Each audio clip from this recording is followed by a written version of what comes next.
예수께서 말씀하셨다. 이 물을 마시는 사람은 다시 목마를 것이다. 그러나 내가 주는 물을 마시는 사람은 영원히 목마르지 아니할 것이다. 내가 주는 물은 그 사람 속에서 영생에 이르게 하는 샘물이 될 것이다. 여러분 한 주 잘 보내셨는지 모르겠는데 올해 무슨 일이 있었죠? 올해래. 이번 주에 무슨 일이 있었죠? 행설수설하네요. 이번 주에 첫눈이 왔죠, 그렇죠? 여러분 어떠셨어요? 저희 애들은 너무 좋아하던데 저는 눈은 오는 걸 보고 내일 길 엄청 막히겠네 막 이런 어떤 생각을 하고요. 저희 아내는 애들도 아닌데 눈 온다고 좋아하고요. 뭐 이런 어떤 시간들을 보내는 것 같은데 12월이네요. 그리고 눈이 왔어요. 그렇죠. 그리고 여러분 지난주에 없던 이 트리가 설치가 됐습니다. 곧 있으면 크리스마스가 찾아오겠네요. 여러분 벌써부터 예수님 생일이 다가오기 때문에 막 두근두근 거리시고 그러시죠? 우리 예수님이 탄생하신 날이라니. 너무 행복할 것 같아.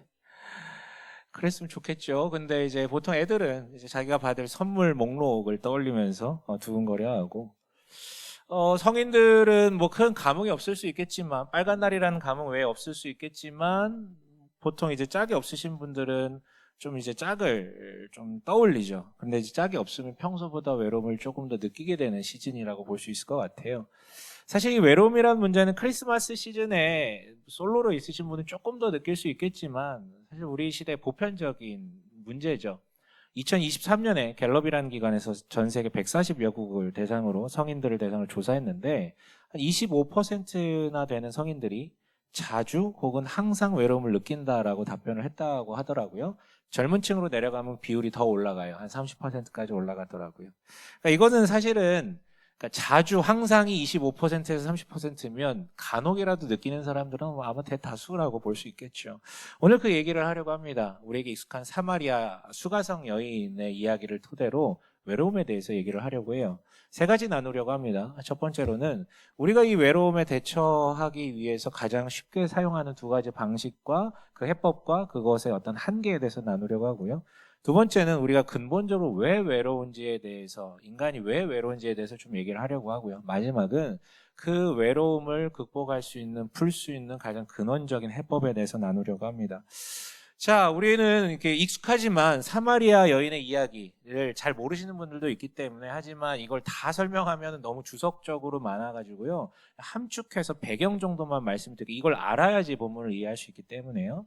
우리 오늘 읽은 첫 번째 구절인 3절에 하면 예수님께서 유대에서 갈릴리로 가셨다라고 되어 있어요.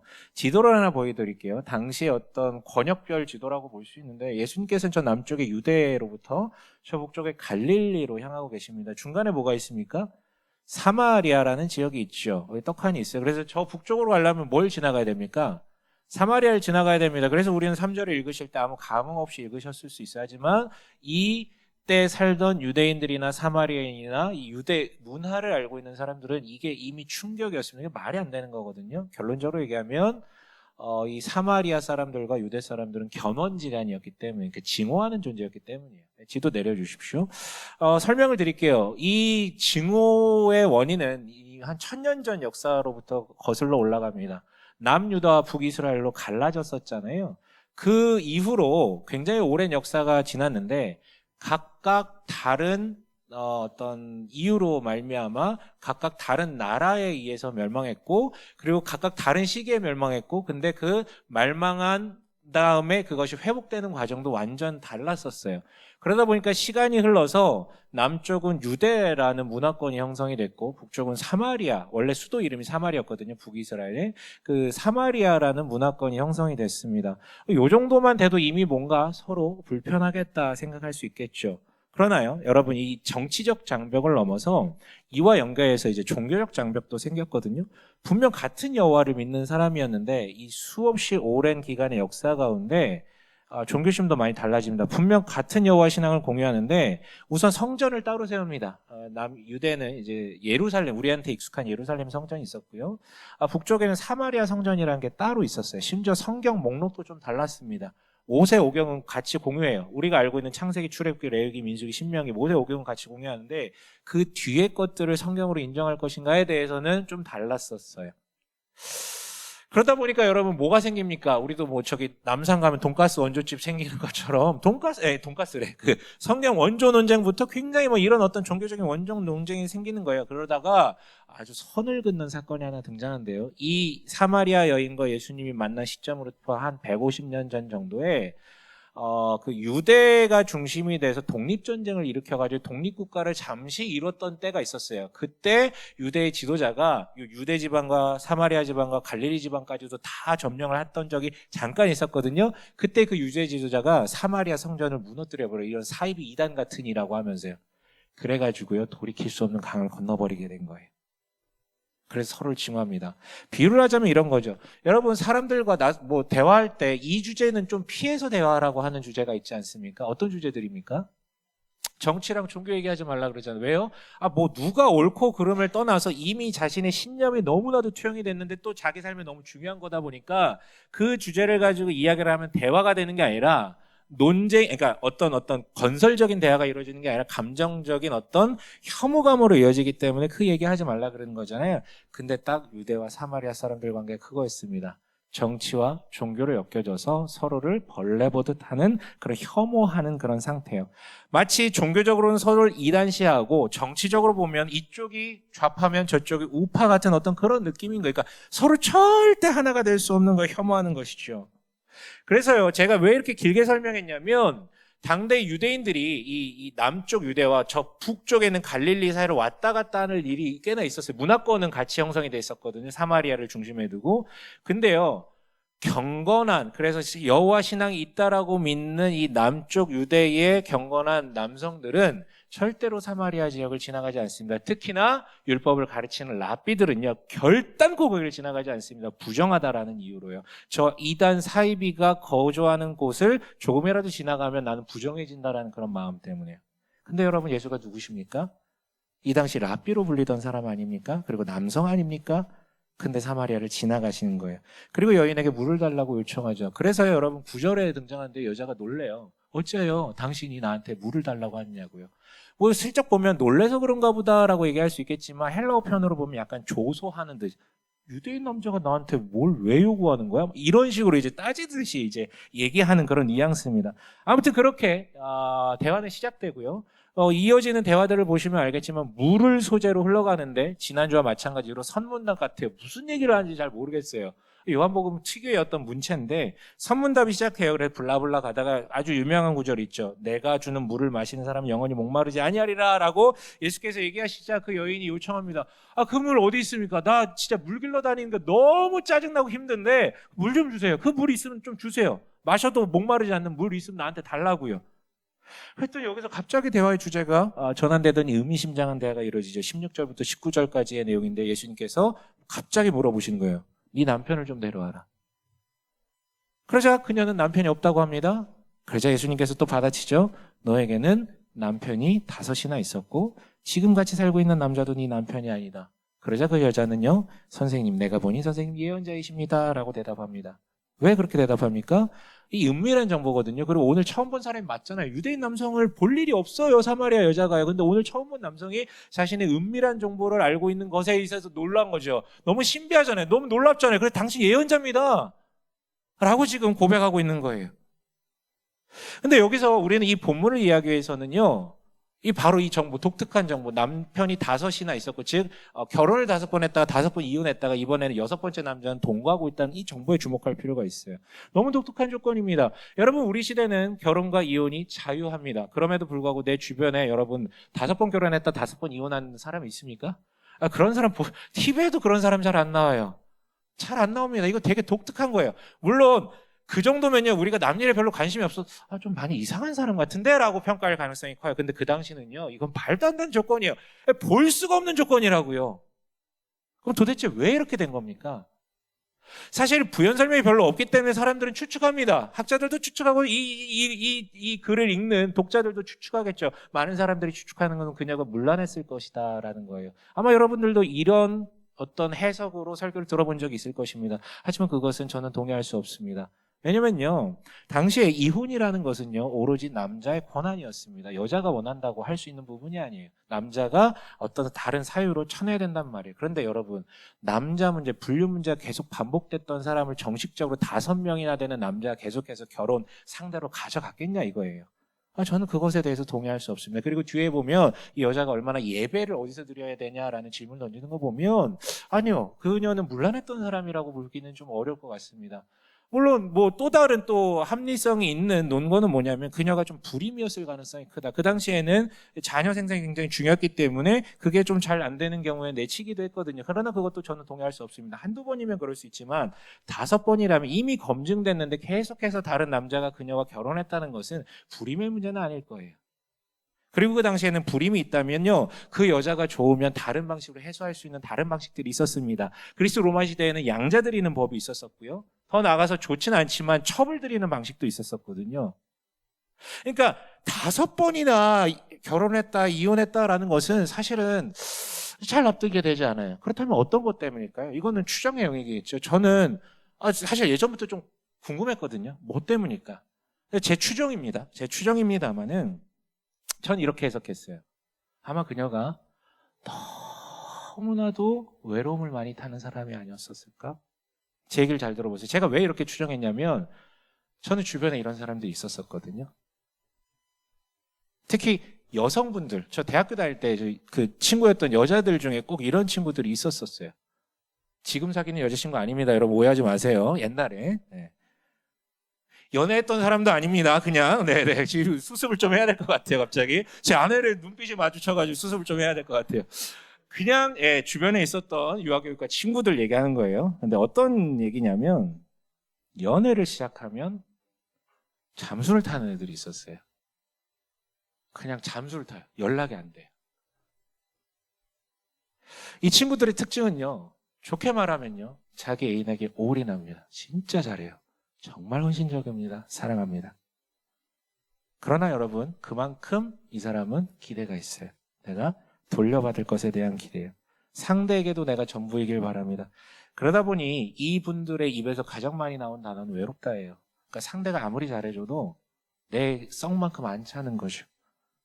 그리고 상대의 일거수일투족을 다 거머쥐고 싶어해요. 그러다 보면 상대는 지쳐 떨어지죠. 구속당한다라고 느껴지니까요. 그리고 떠나갑니다. 거기에 상처를 입죠. 그리고 이 상처를 어떻게 해소하는지 아십니까? 빨리 내가 나한테 다른 남자 소개시켜줘라고 주변에 또 알리기 시작을 하죠. 그리고 그 잠수 타는 게 반복되다 보면 여러분 주변에 친구가 있겠습니까? 다 떨어져 나가죠. 계속 잠수 타는데요. 여러분 관계욕이 없는 사람들은요 크게 외로움을 타지도 않습니다. 정말입니다. 원래 독고다이로 사는 사람들은 그렇게 크게 외로움을 느끼지 않아요. 그러나 외로움을 강하게 느낀다는 건 결반대로 얘기하면 관계에 대한 갈망이 크다라는 것이죠. 그래서 제 추정에 다시 얘기하자면 추정입니다. 그녀의 원하는 애정의 크기가 너무 크고 그것들을 계속 갈급해 하다 보니 남자들이 떠나간 것이 아닐까라는 어떤 추정이에요. 여러분 다시 얘기하자면 저는 추정입니다. 이거는 누구 불임이라는 것도 혹은 뭐 불륜이라는 것도 다 추정일 뿐이에요. 그러나 우리가 확인할 수 있는 하나의 팩트는 뭡니까? 그녀는 남편을 5이나 바꿨고 지금도 6번째 남자와 살고 있을 정도로 자신이 갖고 있는 갈망의 문제를 남자를 통해서 해결하려 했다라는 것은 팩트로 드러난 것이죠. 여러분 이것이 제가 여러분들에게 드리고 싶은 우리가 기본적으로 외로움을 해소하려고 하는 방법 중에 하나입니다. 이성과의 관계를 통해서요.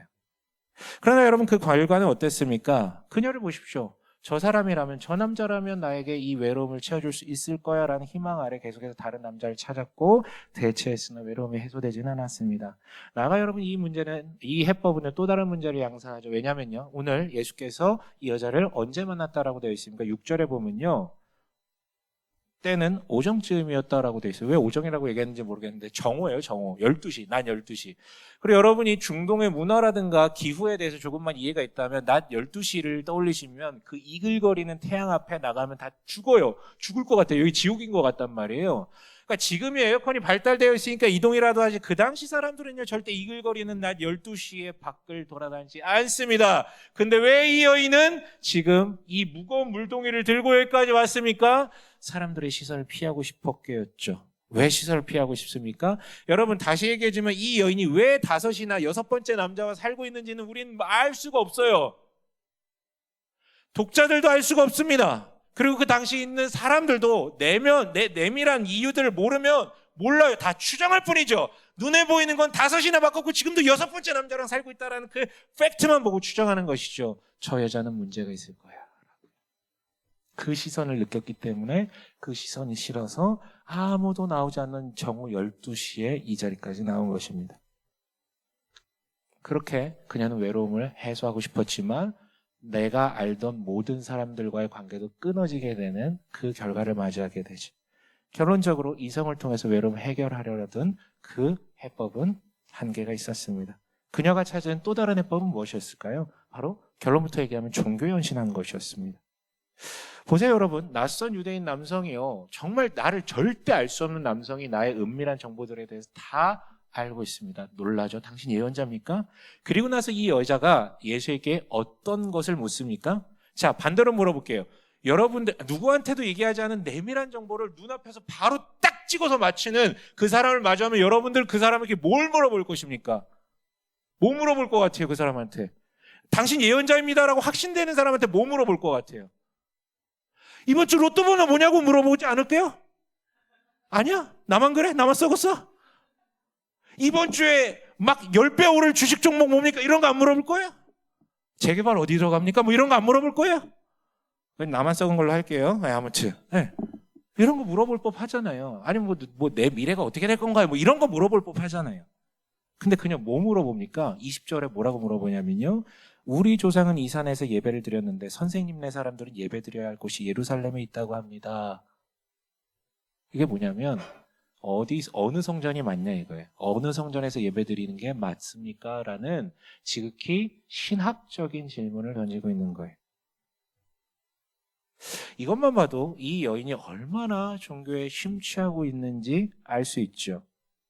그런데 여러분, 이 역시 우리도 주변에서 종종 보는 현상들입니다. 어떻게 해결되지 않는 물리적 문제든지 영적인 문제든지 정서적 문제든지 굉장히 이게 해결이 되지 않은 거예요. 사투를 벌이다가 종교를 찾는 사람들 많지 않습니까? 가서 기도함으로 하나님이 혹은 내가 믿는 그 신이 신비하게 해결해 줄 것을 기대하면서 열심을 내는 사람들이 있습니다. 사마리아인도 그런 걸 쓸 수 있어요. 내가 뭐 아무리 남자를 만나도 해결되지 않는 이 마음의 문제를 해결해 주십사 하고요. 제가 이 사마리아 여인을 너무 기복적으로 해석을 했다면 이렇게도 해석할 수 있죠. 이건 우상의 문제다. 내가 남자를 우상처럼 봤던 것 같다. 고로 내가 하나님과의 관계를 통해서 홀로 서고 싶다. 더 이상 의존하고 싶지 않다. 뭐 이런 어떤 맥락에서 더 종교를 찾았을 수도 있어요. 이건 동양 종교의 이야기이기도 하잖아요. 집착을 버리기 위해서요.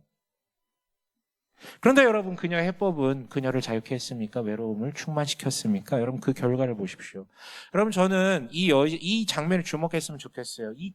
당신 진짜 예언자군요 라고 고백하자마자 어디서 예배드린 게 맞습니까? 라는 신학적인 질문을 바로 이어서 던진 것이, 아까 저는 이 여인이 얼마나 종교에 관심이 많는지라는 어떤 논거로 말씀을 드렸는데, 아니요, 다르게도 생각해 볼 수 있겠죠. 여러분 잘 들어보세요. 이 상황을 이렇게 비유해 드릴 수 있어요. 우리 시대로 비유를 해드릴게요. 자, 자신에게 굉장히 큰 번민이 있습니다. 이게 해결이 안 돼요. 뭘 해도 안 돼요. 그러다가 어느 날 우연히 낯선 교회에서 열리는 집회에 참여하게 됩니다. 근데 처음 보는 목사님인데 그 목사님을 통해서 메시지가 주어지는데 내 마음이 너무 시원해지고 내 얘기를 하는 것 같아요. 너무 큰 감동이 있고 너무 기쁘고 막 너무 좋아요. 막 신비가 일어나는 것 같아요. 그래가지고 예배를 마치고 저분을 찾아갑니다. 찾아가서 목사님, 드릴 말씀이 있습니다. 그리고 이렇게 묻는 거죠. 그래서 목사님은 장로교입니까? 감리교입니까? 그래서 목사님은 여성 한수를 어떻게 생각하십니까? 그래서 목사님은 WCC랑 동성애나 징화론 어떻게 보십니까? 무엇보다 목사님은 좌파입니까? 우파입니까? 이거 물어보는 거예요. 똑같은 거예요.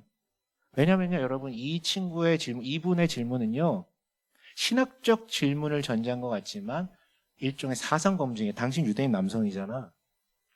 그 질문이었던 거예요. 여러분, 실제 사마리아 여인에 속한 그 여인의 현재가 그와 같습니다. 사마리아와 유대는 같은 하나님 믿는다 그러고 같은 성경 본다고 하는데요, 완전히 다르게 해석을 해요. 성전도 달라야 되고 성경도 달라야 되고 같은 본문을 얘기한다면 얘네가 이것이라고 얘기하면 쟤네는 저것이라고 무조건 이런 식으로 해석을 했었어요. 늘 싸우는 거죠. 여러분 이거는요. 그래서 사마리아 여인의 이 갑자기 신비 앞에서 신학 논쟁적 질문을 하는 것은 이것은 진짜 신학을 알고 싶어서가 아니라 사성 검증하는 거예요. 너 내 편 맞아? 우리 편 맞니? 이거 물어보는 거예요. 이건 성경에 대해서 질문하는 게 아니라 우리 편이 지지하는 해석이 성경적인 이야기라고 정해놓고 검증하는 거예요. 여러분 저는 신학 논쟁이 불필요하다라고 말씀드리는 게 아닙니다. 이거 치열하게 논의해야 돼요. 성경을 토대로 무엇이 올바른 교리인지 논쟁하고 그게 확장돼야 돼요. 단 그것은 성경 교사와 신학자들이 더 치열하게 해야 될 이야기지 이렇게 낮에 물길로 오는 여인이 할 수 있는 영역이 조금은 제한된다라는 것이 하지 말라라는 거 아니에요. 열심히 해야 돼요. 근데 여러분 이 여인은 우리가 주변에서 볼 법한 그냥 평범하게 신앙생활하는 그런 여인과 별 다를 바가 없거든요. 정상적인지 아는 거예요. 그 말인즉슨 여러분 이 여인은 지금 하나님을 추구한 게 아니라 특정 교파에 경도되어 있는 증거라고 볼 수 있는 것이죠. 그래서 여러분 그녀는 종교를 추구했지만 하나님의 은혜 가운데 풍성함을 누리는 것이 아니라 특정 교파에 충성하며 자신과 다른 유대인 남성의 사상을 검증하며 끊어내려고 하고 있는 시도로 결론이 날 수밖에 없습니다. 외롭다면서요. 근데 끊어내는 것이요. 여러분 왜 사람들이 신천지로 가시는지 아십니까? 신천지의 교리가 훌륭해서요. 여러분 교리를 듣고 너무 좋아가지고 가는 사람은 없습니다. 신천지는요 전략적으로 어떤 사람들을 공략하면요 어떤 사람들을 공략하냐면 외로움을 많이 타는 그 세대와 그 직군과 집단들을 공략합니다. 이건 그들의 술수입니다. 그런데 성경적 이해가 조금 부족한 사람들을 공략합니다. 그리고 그들은 교리 얘기 먼저 하지 않고요. 신도들을 엄청 잘 챙겨줍니다. 그리고 그들이 내미는 교리는 굉장히 간단하고요. 성경 해석은 굉장히 직관적입니다. 그래서 딱 봤을 때 딱 드는 1 더하기 1은 2네 라고 바로 들어올 정도로 너무 쉽고 너무 직관적이고 너무 단순하게 얘기해줘요. 눈에 보이는 교주가 있죠. 우리처럼 눈에 보이지 않는 예수님을 믿는 게 아니라 눈에 보이는 교주가 있죠. 무엇을 해야 되는지 너무 심플해요. 그리고 구원받는 자는 몇 명이라고 명쾌하게 선을 긋습니다. 커트라인을 그어놔요. 여기 넘어가야 된다라고요. 뭘 하면 된다라고 너무 세세하게요. 그래서요, 그것을 조금만 이거 쉬운 거거든요. 이거 나중으로 가면 어렵지만 쉬운 거거든요. 하다 보면 더 큰 소속감을 느끼게 되죠. 인정받는 느낌을 갖게 되고요. 그러면서 자신의 외로움을 잊게 됩니다. 강한 파벌은요, 강한 소속감을 줍니다. 여러분, 이건 사이비 이야기만이 아닙니다. 정통교단 안에도 그런 류의 일들이 많이 일어납니다. 외로움을 해소하기 위한 수요로 찾아오시는 분들, 그렇다면 공급도 주어지겠죠. 그 외로움을 공략하기 위한 공급들이 주어집니다. 예수님을 만나게 하는 것이 아니라 이 교단, 이 신학, 이 교파, 이 교리만 강조하는 일들이에요. 그러나요, 그 여자가 어디서 예배하는 게 옳습니까? 라고 물어봤을 때 예수께서 뭐라고 대답하셨습니까? 24절 한번 읽어볼게요. 이거 되게 유명한 구절이잖아요. 24절에 함께 읽습니다. 하나님께서 예배를 드리는 사람은 영과 진리로 예배를 드려야 한다. 그러니까 여기냐 저기냐 물어봤잖아요. 예루살렘 산이냐 아니면 그리심 산이냐 물어봤잖아요. 근데 예수님께서 뭐라고 얘기하십니까? 여기도 저기도 아니고 그 언급 자체를 안 해요. 그 논쟁에 휘말리지 않으세요. 그냥 영과 진리로 예배해야 한다라고 얘기하죠. 즉 어디에서 예배하는 게 중요한 게 아니라 하나님께 예배하는 것이고 하나님이 주신 영과 계시를 통해서 예배하는 게 핵심이라고 선언하는 것이죠.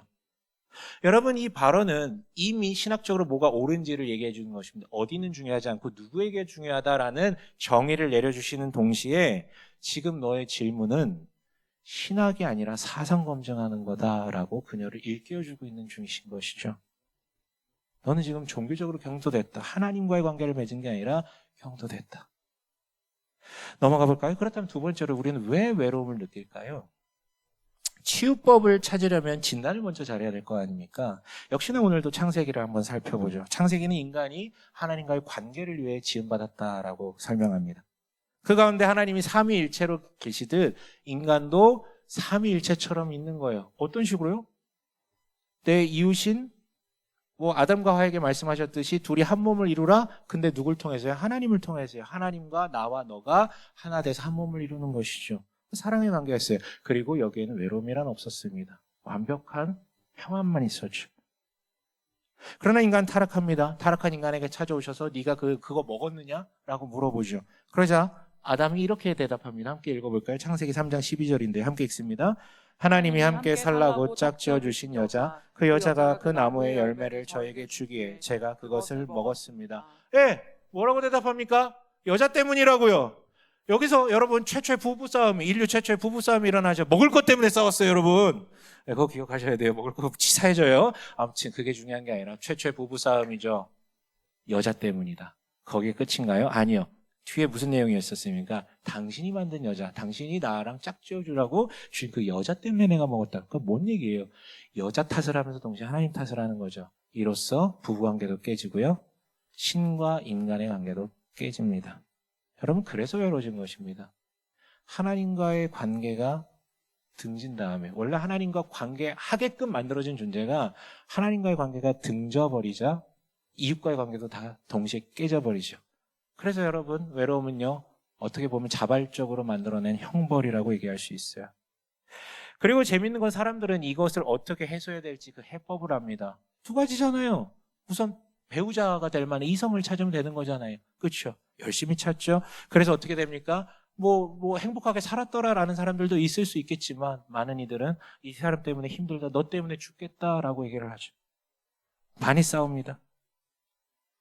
나아가 옆에 있어도 외롭다고 얘기합니다. 물론 다른 해법도 압니다. 신과 하나 되면 된다라는 해법도 압니다. 그래서 종교에 몰입하죠. 그러나 외로움을 해결하러 종교를 의지한 결과 신앙 논쟁이 경도되어서 사람들을 잘라냅니다. 너는 나와 하나 될 수 없어 라고요. 그리고 뒤틀린 소속감, 그 파벌, 패거리 의식만 느끼게 되는 거죠. 여러분, 관계의식이 아니라 패거리 의식이에요, 이거는. 다음 세 번째 마지막으로요. 참된 해법은 무엇입니까? 제가 팀 켈러 목사님의 강연에 나왔던 이 일화가 너무 감동적이어서 소개해 드릴게요. 강연에서 소개했던 내용인데 한 40대 여성을 만난 이야기를 하는 거예요. 자기 교회 교인은 아닌데 다른 교회 교인인데 그녀와의 대화가 너무 흥미로워가지고 소개를 해줍니다. 뭐냐면 그녀는 젊어서부터 너무 아름다웠을 것 같아요. 왜냐하면 40대가 돼서 내 눈앞에 있는데도 너무 아름다워서 되게 옛날부터 진짜 아름다웠겠구나라고 추정되는 여인이에요. 근데 너무 아름다웠는지 많은 남자들이 추근덕댔나 봅니다. 그래서 남자에 중독되게 되었고 자기가 사랑한다라고 생각했던 그 남자들에 의해서 마약에 또 중독되게 됩니다. 막장까지 가는 거죠. 그래서 감옥까지 들어가게 됩니다. 출소했습니다. 남는 것은 아무것도 없습니다. 그래서 어디 살게 되냐면 트레일러 파크라고, 여러분 우리나라는 그런 게 없지만 미국 같은 경우는 빈민층 사는 데도 그 트레일러 있잖아요. 우리는 캠핑카 막 이렇게 얘기하는데 제일 못 사는 사람들이 거기 단지에서 살거든요. 거기 살면서 정부에서 지원하는 푸드 스탬프로 연명하는 그런 삶을 살고 있었어요. 그러다 어느 날 이 여자가 더 이상 이렇게 살 수 없다라고 결단하고 방법을 찾았죠. 그리고 두 가지 방식을 찾았는데 하나는 뭐였냐면 상담사를 찾아가는 것이었어요. 그러니까 카운셀링을 받고 싶은 거죠. 심리 상담을 받고 싶었던 거였죠. 또 하나는 동시에 인근에 있는 교회를 찾아 나가서 예배를 드리기 시작했다라고 얘기를 합니다. 그러다가요, 여러분 상담 횟수가 진행되다가 그 상담사가 그 여인에게 이렇게 얘기했대요. 제가 읽어드릴게요. 당신의 문제는 남자가 나를 사랑해줘야 해. 그렇지 않으면 난 아무것도 아니야 라고 생각한다는 점입니다. 라고 얘기를 했대요.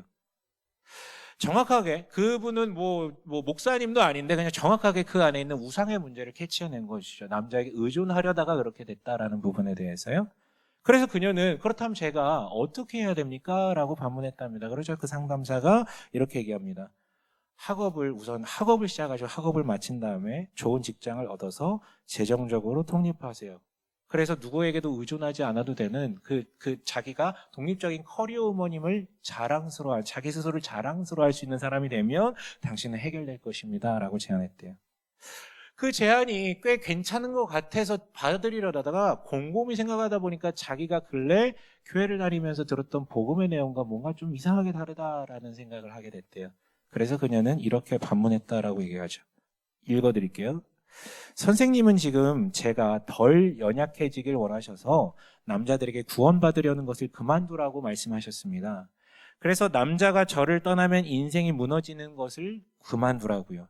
그런데 선생님의 제안은 결국 남자 대신 커리어와 돈 버는 것에 구원을 두라는 얘기죠. 그래서 사업에 뭔가 잘못되면 무너질 수밖에 없는 현실이요. 그러니까 선생님은 제가 지금까지 여성적 우상숭배하다는 것을 버리고 남성적 우상숭배, 즉 성취를 통해서 구원을 얻으려는 남성적 우상숭배를 갖게 하시려는 거네요. 라고요. 그리고 그녀는 복음에서 해답을 찾게 됩니다. 이후 남자를 통해서 외로움을 해결하려는 그런 마음이 들 때마다, 또 여전히 자기에게 구애하는 남자들이 있을 때마다 자기 마음에 이렇게 선언하기 시작했답니다. 뭐라고 하냐면, 나도 멋진 남자와 결혼하면 좋겠어요. 어쩌면 그 사람이 멋진 남자일 수도 있어요. 하지만 확실히 말할 수 있어요. 그 남자는 내 생명이 아니에요. 그리스도만이 내 생명이에요.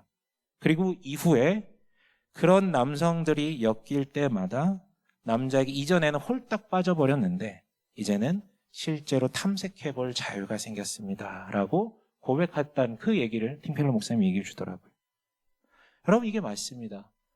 외로움에 대한 근원적인 해법은요, 정말 본질적인 해법은요, 모든 관계의 시작이자 우리를 관계성 있게 만드신 하나님에게로 돌아가는 것입니다. 그게 해결될 때 나머지 관계들도 해결되는 것이죠. 그렇다면 이것은 어떻게 가능한 것입니까? 오늘 메시아 예수께서 이렇게 얘기하시죠. 너에게 말하고 있는 내가 바로 그다라고 얘기하시는 그 메시아 예수를 통해서만 가능하죠. 그리고 예수님께서는 이렇게 선언하십니다. 우리가 선문답처럼 들었던 그 표현들에 주목해 보세요. 10절에 그분은 이렇게 얘기하시죠. 그는 너에게 생수를 주었을 것이다. 13절, 14절을 함께 읽어볼까요? 다시 한번 읽어봅니다. 시작.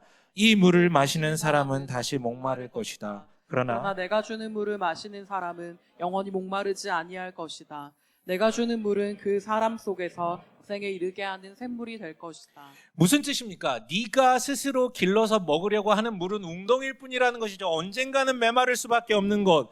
그러나 내가 주는 물은 생수이자 샘물이라는 거예요. 근데 이 둘이 연관됩니다. 왜냐하면 여기서 쓰신 헬러어적, 그러니까 생수라고 번역된 이 헬러어 표현은요, 그냥 뭐 깨끗한 물이 아니라 흘러가는 물을 의미해요. 그러니까 시내라든가 강물이라든가 계속 흘러가서 고이지 않는 물을 의미하거든요. 그 생수를 준대요. 그 생수를 그냥 입에다 죄송합니다. 입에다 그냥 넣어주는 게 아니라 네 속에서 샘물이 흘러나오게끔 만드신다는 거예요. 계속 입에다 넣어주는 게 아니라 네 안에 샘물이 뭡니까? 가뭄이 와도 이 안에서 계속 일어나는 게 샘물이잖아요. 안 마른 게 샘물이잖아요. 샘물을 만들어주시는 거예요. 생수를 넣어서 생물을 만들어준다는 것이죠. 그리고 실제 예수께서는요, 이 일이 가능하게끔 일하셨습니다. 저는요, 여러분, 이 본문 중에 가장 감격스러운 구절이 몇 절인 줄 아십니까? 4절이에요. 4절 한번 읽어볼까요? 개역개정으로 읽어볼게요. 이게 더 정확한 번역이어서 함께 읽습니다. 시작. 사마리아를 통과하여야 하겠는지라. 여러분, 막 감격이 몰려오지 않습니까? 그럴 리가 없죠. 그럴 리가 없죠. 이게 뭔데?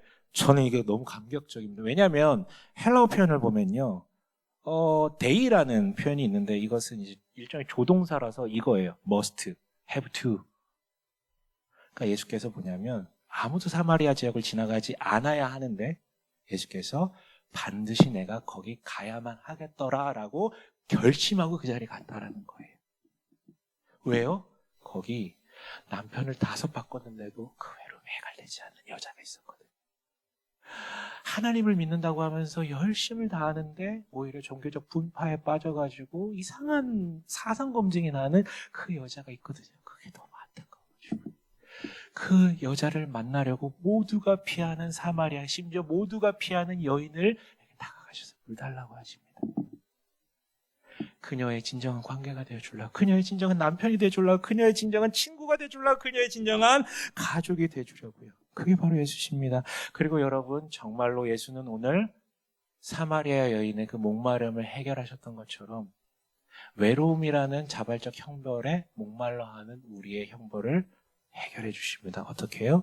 그분은 십자가에 올라가셨죠. 십자가에 올라가셔서 그분이 한 말은 이것입니다. 뭐냐면 나의 하나님 어찌하여 나를 버리셨나이까. 단 한 번도 아버지와 분리돼 본 적 없던 그분이 버림받은 거예요. 너무 외로운 거예요. 너무 괴로운 거예요. 나 혼자 같은 거예요. 그래서 왜 나를 버렸냐고 얘기하시죠. 우리가 받아야 될 외로움이라는 그 지독한 형벌을 그가 그 십자가 위에서 짊어지신 것입니다. 그러나 그게 끝이 아니죠. 생수를 주셔야 되잖아요. 생수를. 그 생수를 어떻게 주신다는 겁니까? 피를 흘리심으로요. 자기 생명을 내어놓으심으로 생명의 물을 우리한테 주신다라는 것이죠. 그래서 그 피에 연결된다면 정말로 이분이 나의 외로움을 해결하기 위해서 찾아오신, 나를 일부러 여기까지 찾아오신 나의 남편이자 나의 가족이자 나의 아내이자 나의 아버지가 되기 위해서 찾아오신 분이다라는 것에 대한 확고한 믿음이 생긴다면 이 안에서부터 해결이 이루어집니다. 사람이 줄 수 없는 해결이에요. 여러분, 이 예수를 진정으로 갈망함으로 외로움부터 벗어나십시오. 그리고 또 한 가지 권면합니다. 말씀을 마치게 권면합니다. 예수를 통해서만 근원적인 해결이 이루어질 수 있지만 우리는 사람입니다. 처음부터 이웃과 사람과 함께 하게끔 지어진 존재입니다. 여러분들은 하나님만 있어야 되는 게 아니라 내 옆에 이웃, 관계할 수 있는 사람도 있어야 됩니다. 당신은 좋은 사람들과 관계해야 됩니다. 특별히 여러분들은 좋은 그리스도인들하고 관계하셔야 됩니다. 혹시나 연애와 결혼을 생각하고 있는 분들이 있다면 좋은 그리스도인들하고 관계하십시오. 저는 좋은 그리스도인이라고 얘기했지 교회 다니는 사람이라고 얘기하지는 않았습니다. 왜냐하면 교회 안에도 되게 좋은 사람들도 있는데 특정한 교리나 진영의 경도대에서 논쟁이나 비난만 앞세우는 사람들도 너무 많이 봤어요. 그 사람들은 아직 온전하게 자리매김한 상태가 아닙니다. 만나서 예수에 대해서 얘기하고 은혜에 대해서 얘기하고 사랑에 대해서 얘기하고 어떻게 품을 것에 대해서 얘기하는 그런 좋은 그리스도인들을 만나십시오. 그런 좋은 그리스도인이 없으면 그냥 예수 안 믿어도 좋은 사람 만나세요. 제 부탁입니다. 부탁이에요. 라고 얘기했다고 자유하게 막 만나보지는 마시고 가급적 열심히 찾으신 다음에 없으면 좋은 사람 만나라는 거예요. 그게 더 낫다는 거지. 아우 내가 진짜 답답해가지고 아무튼 근데 여러분 결혼은 필수는 아닙니다. 기독교 역사에도 독신 되게 많았어요. 바울도 독신이었잖아요.